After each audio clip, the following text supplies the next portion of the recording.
अस्सलाम वालेकुम my dear students, उम्मीद है आप सब ठीक ठाक होंगे, खैरियत से होंगे। आज हम बात करेंगे फंक्शनल पार्ट्स ऑफ हार्ट के बारे में। उससे पहले हमने जो लास्ट लेक्चर पढ़ा था उसको थोड़ा सा रिव्यू करते हैं 1 मिनट के अंदर, ताकि आपको डेफिनेशंस लिखना आपके लिए आसान हो जाए।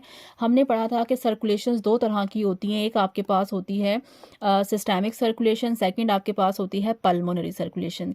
सिस्टैमिक सर्कुलेशन वो सर्कुलेशन होती है जिसमें हम ब्लड की सप्लाई बॉडी के मुख्तलिफ सिस्टम्स या ऑर्गन्स को करते हैं।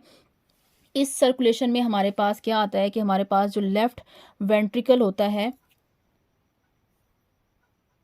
उसके ज़रिए से आपके पास ऑक्सीजनेटेड ब्लड निकलता है। वॉल का नाम होता है एओर्टा, वहाँ से वॉल आपके पास एओर्टा या एओर्टिक वॉल, एओर्टा, एओर्टा से आर्टरी, आर्टरी से आर्टरियोज, और उसके बाद आपके पास कैपिलरीज में ऑक्सीजनेटेड ब्लड आता है। उस ब्लड को पूरी बॉडी आपकी इस्तेमाल करती है और वो डी ऑक्सीजनेटेड हो जाता है। उसके बाद इस ब्लड को वापस हार्ट की तरफ भेज दिया जाता है। अब हम कहाँ भेजते हैं इसको? हम भेजते हैं राइट हार्ट की तरफ, क्योंकि राइट हार्ट वो पार्ट होता है बॉडी का जिसमें हमारे पास डी ऑक्सीजनेटेड ब्लड मौजूद होता है। सो इस रास्ते से ब्लड वापस नहीं जाता, ब्लड इस रास्ते से जाता है दिल की तरफ। इस रास्ते को हम कहते हैं वेन्स का सिस्टम। कैपिलरीज आपस में ज्वाइन होती हैं तो वो क्या बनाती हैं? वो वेन्यूल्स बनाती हैं, और वेन्यूल्स आपस में मिलती हैं तो क्या बनता है? वेन्स बनती हैं, और वेन्स के ज़रिए से राइट वेंट्रिकल में आपके पास डी ऑक्सीजनेटेड ब्लड पहुंचा दिया जाता है। अब आपने बॉडी को ब्लड दे भी दिया और बॉडी से कम ऑक्सीजन वाला ब्लड हार्ट की तरफ वापस भी हासिल कर लिया। इसको हम कहते हैं दिस इज सिस्टैमिक सर्कुलेशन। ठीक है, देन हमारे पास शुरू होती है पल्मोनरी सर्कुलेशन। जाहिर है अब हार्ट ने हमें ऑक्सीजन तो प्रोवाइड नहीं करनी, हमें ऑक्सीजन लेने के लिए कहाँ जाना पड़ता है? हमें ऑक्सीजन लेने के लिए जाना पड़ता है जनाब लंग्स के पास। तो लंग्स के पास जब हम जाते हैं तो किस नाली के ज़रिए से जाते हैं? सबसे पहले हमारा दरवाज़ा जो होता है उस दरवाजे का नाम होता है पल्मोनरी वॉल। वो दरवाज़ा खुलता है और पल्मोनरी वॉल से हमारे पास पल्मोनरी आर्टरी निकलती है। पल्मोनरी आर्टरी के बाद पल्मोनरी आर्टरियोज होते हैं और पल्मोनरी कैपिलरीज होती हैं। आगे जाते जाते पतली होती जाती है। तो इस यहाँ से जो कम ऑक्सीजन वाला ब्लड है वो पल्मोनरी आर्टरी के ज़रिए से कैपिलरीज में जाता है। यहाँ पे हमारे पास लंग है, लंग के अंदर एल्वुलाई होती हैं जिसके अंदर हमारे पास ऑक्सीजन जो है वो मौजूद होती है, लिहाजा ऑक्सीजन यहाँ पहुँचाई जाती है। और उसके बाद वापस ये पल्मोनरी वेन्यूज और पल्मोनरी वेन के ज़रिए से जो आपके पास लेफ्ट आपके पास हार्ट है या एट्रिया है वहाँ पे आपको ब्लड जो है वो पहुँचा दिया जाता है। तो ये जो रास्ता है इसे आप कहते हैं सिस्टैमिक सर्कुलेशन। तो ये तो था हमारा प्रीवियस लेक्चर। अब हम बात करते हैं इससे रिलेटेड डेफिनेशंस के बारे में।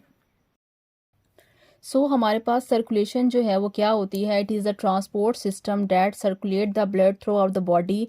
दो तरह की सर्कुलेशन होती है, सिस्टैमिक सर्कुलेशन और पल्मोनरी सर्कुलेशन। ये सारी वही सीक्वेंस है जो हम पहले पढ़कर आए हैं। सिस्टैमिक सर्कुलेशन को हम जनरल या पेरिफेरल सर्कुलेशन भी कहते हैं, क्योंकि हमारी पूरी बॉडी को या हमारे इर्द गिर्द के इलाकों को ब्लड सप्लाई प्रोवाइड करती है। This circulation supplies blood to all body organ except lungs. Lungs के जरिए से कौन सी होती है? उसको आप पल्मोनरी सर्कुलेशन कहते हैं। तरतीब आपने याद रखनी है, वो कोई सा भी एक वर्ड इसके अंदर से स्किप कर देगा और आपको एमसीक्यू में दे देगा कि बताएं जी तरतीब क्या होती है, या वो आपको ये स्किप कर देगा, आगे की 2 चीज़ें लिख देगा, या वो 3 चीज़ें लिख देगा, ये स्किप कर देगा। तो आपने तरतीब याद रखनी है। सिस्टैमिक सर्कुलेशन लेफ्ट वेंट्रिकल से शुरू हुई थी, फिर एओर्टा, फिर आर्टरीज, फिर आर्टरियोज, फिर कैपिलरीज, फिर आपके पास बॉडी। यहाँ पे बॉडी आती है, बॉडी के बाद वेन्यूज, वेन्स और वेना कैवा के जरिए से राइट हार्ट में वो आ जाती है। पल्मोनरी सर्कुलेशन जो है वो किसको ब्लड सप्लाई करती है? लंग्स को सप्लाई करती है। सीक्वेंस क्या होता है? हमेशा राइट वेंट्रिकल से स्टार्ट होती है, या वो एमसीक्यू में पूछ सकते हैं कि pulmonary circulation starts from where? So it starts from the right ventricle. कहाँ पे खत्म होती है? लेफ्ट एट्रिया में खत्म होती है। राइट वेंट्रिकल से पल्मोनरी आर्टरी निकलती है, फिर पल्मोनरी आर्टरियोज होते हैं, पल्मोनरी कैपिलरीज होती हैं, फिर पल्मोनरी वेन्यूज होती हैं, वेन्स होती हैं, और वो लेफ्ट एट्रिया में ऑक्सीजनेटेड ब्लड जो है वो ट्रांसपोर्ट करते हैं। इसके अलावा आपके पास एक डायग्राम बुक के अंदर बनी है कि और कौन कौन सी सर्कुलेशन हमारे पास होती हैं। हमारे पास एक हिपैटिक या पोर्टल सर्कुलेशन होती है। हिपैटिक हम कहते हैं लीवर को, वो तरीकाकार जिसके ज़रिए से हम स्पेसिफिकली लीवर को या जिगर को ब्लड की सप्लाई करते हैं, उसको आप कहते हैं हिपैटिक सर्कुलेशन। इसे हिपैटिक इसलिए कहते हैं कि लीवर के जो सेल होते हैं उनको हम हिपैटोसाइट्स कहते हैं, तो वहाँ से वर्ड निकला है हिपैटिक या पोर्टल। कोरोनरी सर्कुलेशन क्या होती है? देखिए, हार्ट जो है वो पूरी बॉडी को ऑक्सीजन की ट्रांसपोर्ट कर रहा है। हार्ट की भी तो मसल्स हैं, हार्ट ने भी तो सारे दिन पंप करना है, कॉन्ट्रैक्ट करना है, रिलैक्स करना है, तो हार्ट को भी ऑक्सीजन की ज़रूरत होती है। लेकिन हार्ट जो है वो जनरल सर्कुलेशन से ब्लड नहीं लेता। हार्ट ने अपने लिए एक अलग से निज़ाम बनाया हुआ है जिसके ज़रिए से वो अपने आप को सर्व करता है। तो वो आर्टरीज और वेन्स का जाल जो कि सिर्फ और सिर्फ हार्ट को ब्लड सप्लाई करता है, उसको हम कहते हैं कोरोनरी सर्कुलेशन। ये अलग से पूरा टॉपिक है, बट आपकी बुक के अंदर अंदर ये मेंशन नहीं है। सो आप ये याद रखेंगे कि हार्ट अपने आप को जब ब्लड की सप्लाई करता है वो किसके ज़रिए से होती है, वो कोरोनरी सर्कुलेशन के ज़रिए से होती है, वो सिस्टैमिक या पल्मोनरी सर्कुलेशन के ज़रिए से नहीं होती। रीनल होता है किडनी, अगर ब्लड की सप्लाई ख़ास तौर पर किडनी को की जाए तो उसको हम कहते हैं रीनल सर्कुलेशन। देन हमारे पास आता है फंक्शनल पार्ट ऑफ सर्कुलेशन। ये आपके पास एक लॉन्ग क्वेश्चन हो सकता है। सबसे पहले हमें डिफाइन करना है कि हार्ट क्या होता है। तो हार्ट एक कॉनिकल इन शेप होता है। अगर आपने गौर किया हो तो हार्ट इस तरह से एक त्रिकोण शेप ऑर्गन है। It is hollow muscular organ. Heart जो है वो हॉलो होता है। हॉलो हम इसलिए कहते हैं क्योंकि अंदर से खाली होता है। इसके अंदर सिर्फ काम क्या होता है, ब्लड को भरना और ब्लड को बॉडी की तरफ खारिज कर देना। तो हार्ट के अपने पास कोई चीज़ नहीं होती। ये इसके अंदर स्पेस होती है जिसकी वजह से इसके अंदर ब्लड आता है और यहाँ से ब्लड बॉडी की तरफ चला जाता है। तो इसलिए हम वर्ड क्या लिखते हैं, हॉलो। वो पूछते हैं कि आपकी बॉडी का कौन सा ऑर्गन ऐसा है जो हॉलो है, तो आपने दिमाग का नाम नहीं लेना, ठीक है। दिमाग जो है वो हॉलो नहीं होता। हमारे पास जो हॉलो ऑर्गन होता है वो होता है हमारे पास हार्ट। वो पूछेगा कि क्यों हॉलो होता है, उसमें तो ब्लड होता है, तो हम कहेंगे ब्लड उसका अपने लिए नहीं होता। वो जो ब्लड है वो डोनेशन के लिए होता है, बॉडी को देने के लिए होता है। तो इसके अपने पास कुछ मौजूद नहीं है, इसलिए हम इसको हॉलो मस्कुलर ऑर्गन इसलिए कहते हैं क्योंकि हार्ट के गिर्द मसल्स होते हैं जिसकी वजह से कॉन्ट्रैक्ट करता है, रिलैक्स करता है, तो इसको हम मस्कुलर ऑर्गन कहते हैं। ये कहाँ मौजूद होता है, ये मिडल मेडिएस्टनम, ये हमारे जो चेस्ट है उसकी इलाके का नाम है मिडल मेडिएस्टनम, ये वहाँ पे मौजूद होता है। इसके गिर्द कौन सी कवरिंग होती है, इसके गिर्द एक झिल्ली होती है, उस झिल्ली का नाम है पेरिकार्डियम, ठीक है।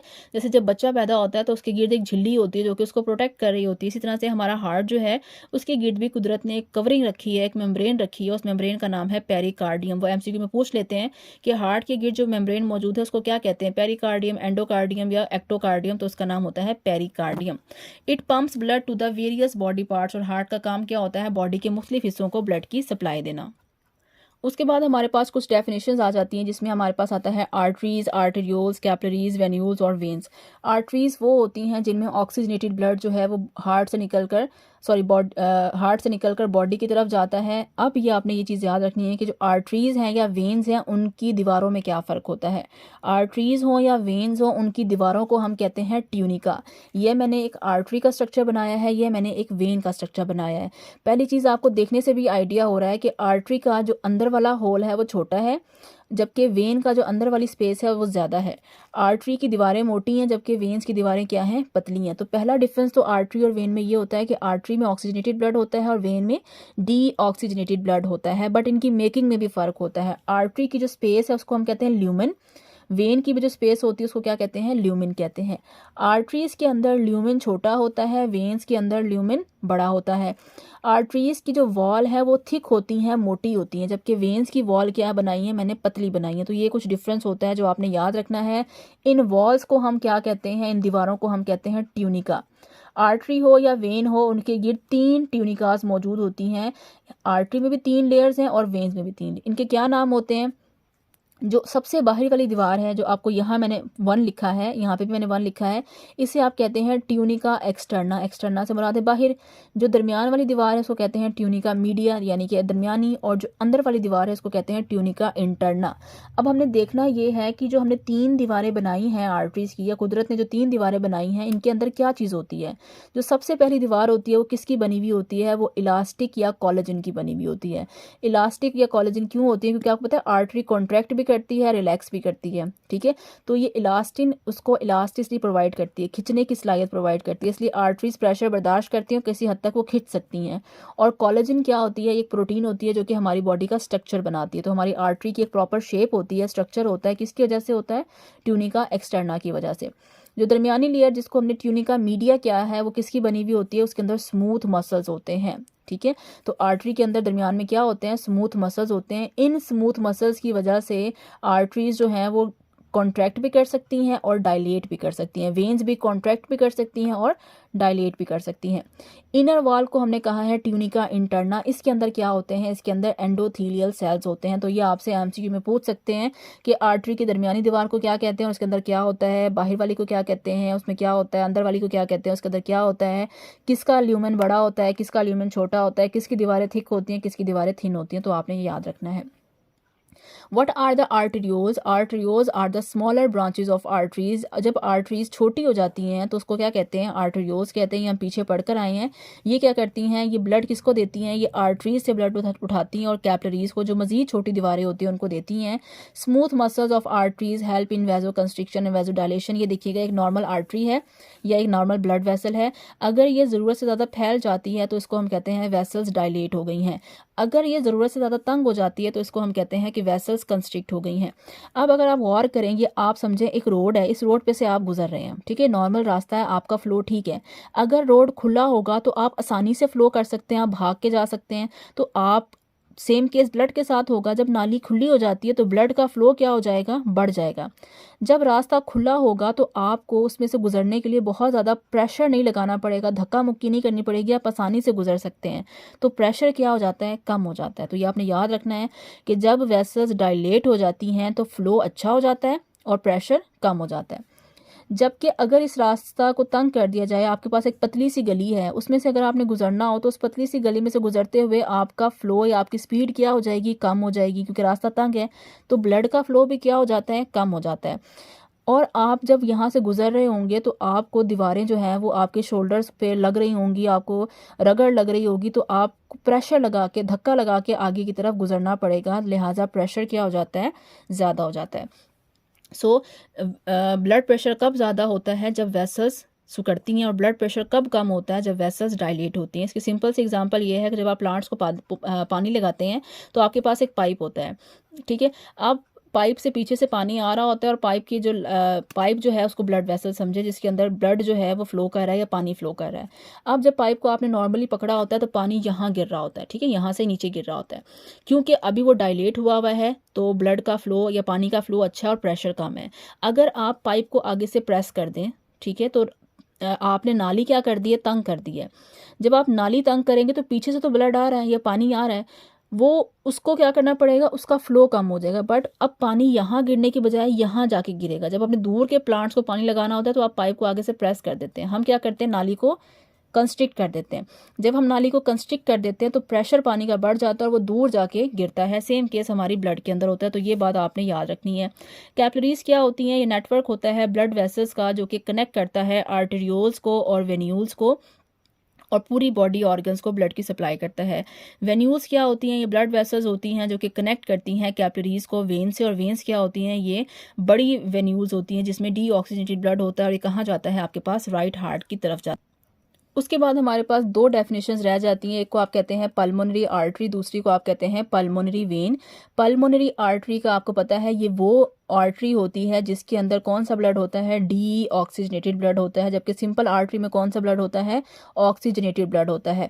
और पल्मोनरी आर्टरी हार्ट से कम ऑक्सीजन वाला ब्लड या राइट हार्ट से कम ऑक्सीजन वाला ब्लड कहाँ लेके जाती है? लंग्स की तरफ। जबकि पल्मोनरी वेन क्या करती है? ये वो नाली होती है जो ऑक्सीजन वाला ब्लड लंग्स से कहाँ लेकर आती है? लेफ्ट एट्रिया की तरफ। ठीक है जी। तो ये हमने जो पीछे डायग्राम बनाई है सारा का सारा टॉपिक वहीं से है। अगर आपको डायग्राम समझ में आ जाती है तो आप आसानी से अपना कोई भी एमसीक्यू या कोई भी डेफिनेशन जो है वो अटैम्प्ट कर सकते हैं। मैंने कोशिश की है कि आसान वर्ड्स में आपको डेफिनेशन समझाई जाएं। अगर लेक्चर आपको अच्छा लगा हो तो please like this video and subscribe my channel. Thank you so much. अल्लाह हाफिज़।